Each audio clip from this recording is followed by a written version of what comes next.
Hello guys, welcome to our channel মায়ের আশীর্বাদ। আশা করি তোমরা সবাই ভালো আছো, আমিও ভালো আছি। আজকে আমরা তোমাদের সাথে শেয়ার করতে চলেছি ইউলি মাছের আলু বেগুন দিয়ে তেল ঝোল। তো তোমাদের সময় নষ্ট না করে যাওয়া যাক রেসিপির দিকে। তো প্রথমে আমরা ভালো করে মাছটিকে ধুয়ে নিলাম, তারপর দুটো মিডিয়াম সাইজের বেগুন ও দুটো মিডিয়াম সাইজের আলু নিয়ে নিলাম। দিয়ে দেখতেই পাচ্ছ একটু বড় বড় সাইজের বেগুনগুলো কেটেছি, কারণ ছোট বেগুন যদি কাটা যায় তাহলে তাড়াতাড়ি সেদ্ধ হয়ে যায় এবং তরকারির সাথে মেখে যায়, সেই জন্য একটু ডিমা ডিমা করে বেগুনগুলোকে আমরা কেটেছি। আলুগুলোকে ভালো করে ছিলে নিয়ে তারপর বেগুন যেই সাইজে কেটেছি সেরকম সাইজেই আলুগুলোকে কেটে নিলাম। বন্ধুরা, যেহেতু খুব গরম পড়েছে সেই জন্য আমরা পিউলি মাছের পাতলা ঝোল করব।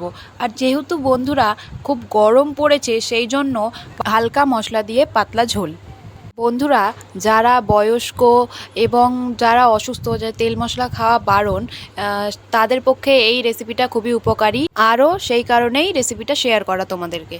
আলুগুলো যখন কাটা হয়ে গেল তখন আলুগুলোকে বেগুনের সাথে ভিজিয়ে রেখে দিলাম।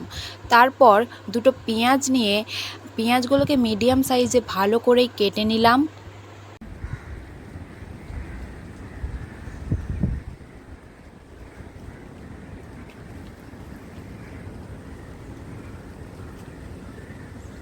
তো বন্ধুরা, তোমরা দেখতেই পাচ্ছ পেঁয়াজ কাটা প্রায় আমাদের শেষ। তো পেঁয়াজ কাটা হওয়ার পর আমরা একটা পাত্রে পেঁয়াজগুলোকে তুলে নেব। তারপর যে পিউরি মাছগুলো ধুয়ে রাখা ছিল ওটাতে হলুদ লবণ দিয়ে ভালো করে ম্যারিনেট করে নেব। তারপর গ্যাসে কড়াই চাপিয়ে তেল দিয়ে দেব। তারপর তেলটা যখন ভালো করে তেতে যাবে তখন আমরা মাছগুলোকে তেলে ভেজে নেব। দেখতে পাচ্ছেন মাছগুলো যেন লেগে না যায়, সেই জন্য আমরা মাছগুলোকে ভালো করে নেড়ে নিচ্ছি। মাছ ভাজা আমাদের প্রায় শেষ, তো আমরা মাছ ভাজাগুলোকে ভালো করে একটা পাত্রে আবার তুলে নিচ্ছি। যেহেতু আমরা মাছের পাতলা ঝোল খাবো সেই জন্য আমরা মাছগুলোকে ব্রাউন কালার করে একটা পাত্রে তুলে নিলাম। তারপর আমরা বেগুনগুলো কাঁচা দিলে ঝোলে ভালো লাগে না, একটা কেমনই গন্ধ লাগে, সেই জন্য আমরা হালকা একটু বেগুনগুলোকে ফ্রাই করে নিচ্ছি। তারপর একটা পাত্রে বেগুনগুলোকে তুলে নেব। বেশিক্ষণ না, কিছুক্ষণের জন্যই বেগুনটা ফ্রাই করবেন, হালকা লাল হয়ে এলেই তুলে নেবেন। তার ওই তেলেই আমরা পাঁচফোড়ন দিয়ে দিলাম, আপনারা চাইলে জিরের ফোড়নও দিতে পারেন। তারপর কেটে রাখা পেঁয়াজগুলো তেলে ছেড়ে দিলাম। তারপর ওই পেঁয়াজের সাথেই আমরা আলু যেগুলো কেটে রাখা ছিল সেগুলোকে আমরা তেলে দিয়ে আলুগুলোকে পেঁয়াজের সাথে ফ্রাই করে নিলাম। তারপর এতে একটু আদা ও লঙ্কা পেস্ট যেটা করে রাখা ছিল সেটা আমরা দিয়ে দিলাম। যেহেতু আমরা হালকা মশলা খাচ্ছি সেই জন্য অল্পই দিলাম। তারপর ভালো করে নাড়াচাড়া করে হালকা পরিমাণে জল দিয়ে দেবো, দিয়ে ভালো করে নাড়াচাড়া করে নিলাম।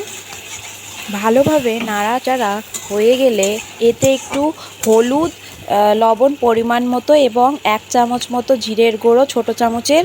তারপর আমরা লঙ্কার গুঁড়ো দিয়েছি, এটা কালার আনার জন্য, আপনারা চাইলে এটাকে স্কিপ করে যেতে পারেন। আবার একটু ভালো করে নাড়াচাড়া করে আমরা এই আলুটিকে ভালো করে কষবো।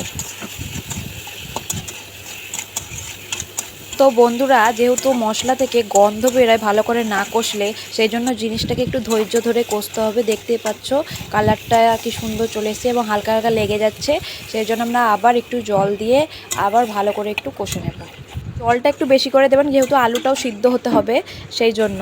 আর ভালো করে একটু কষবেন, যতটা পারবে কষে নেবেন। তারপর দেখতেই পাচ্ছেন কষাটা কি সুন্দর হয়ে গেছে এবং কালারটাও দুর্দান্ত লাগছে দেখতে। আপনাদের যদি রেসিপিটা ভালো লাগে তাহলে অবশ্যই ট্রাই করে দেখবেন। তারপর আমরা এতে আবার জল দিয়ে দেব। জল দেওয়ার পর কিছুক্ষণ আবার ঝোলটাকে ভালো করে ফুটিয়ে নেব। তারপর দেখব যে আলুটা সিদ্ধ হয়েছে কিনা। বন্ধুরা, আমরা বেগুনটা ফার্স্টে দিইনি, তার কারণ হচ্ছে বেগুন যদি প্রথমে দেওয়া যায় তাহলে বেগুন গলে যায়, সেজন্য আমরা বেগুনটা একবারে শেষের দিকে দিচ্ছি। তারপর কিছুক্ষণের জন্য ঢাকা দিয়ে রেখে দেবো। কিছুক্ষণ পর ঢাকনা খুলে দেবো।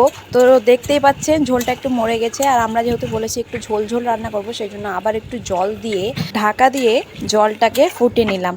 তারপর ওই যে মাছগুলোকে ভেজে রাখা ছিল সেই মাছগুলোকে জলে ছেড়ে দিলাম। তো বন্ধুরা, আজকের ভিডিওটা এখানেই শেষ করছি। যদি তোমাদের ভিডিওটা ভালো লেগে থাকে তাহলে like, comment, share and subscribe অবশ্যই করবে এবং পাশে থাকা বেল আইকন বাটনটি অবশ্যই প্রেস করবে। তো তোমরা দেখতেই পাচ্ছ মাছগুলোকে আমরা ছেড়ে দিয়েছি। হালকা ফুটানোর পর মাছটাকে নামিয়ে নেব আমরা। হালকা মশলার এই রান্নাটি দেখতেও খুব সুন্দর এবং খেতেও খুব সুন্দর হয়েছে। বন্ধুরা, এতক্ষণ তোমাদের ভিডিওটা দেখার জন্য সবাইকে ধন্যবাদ।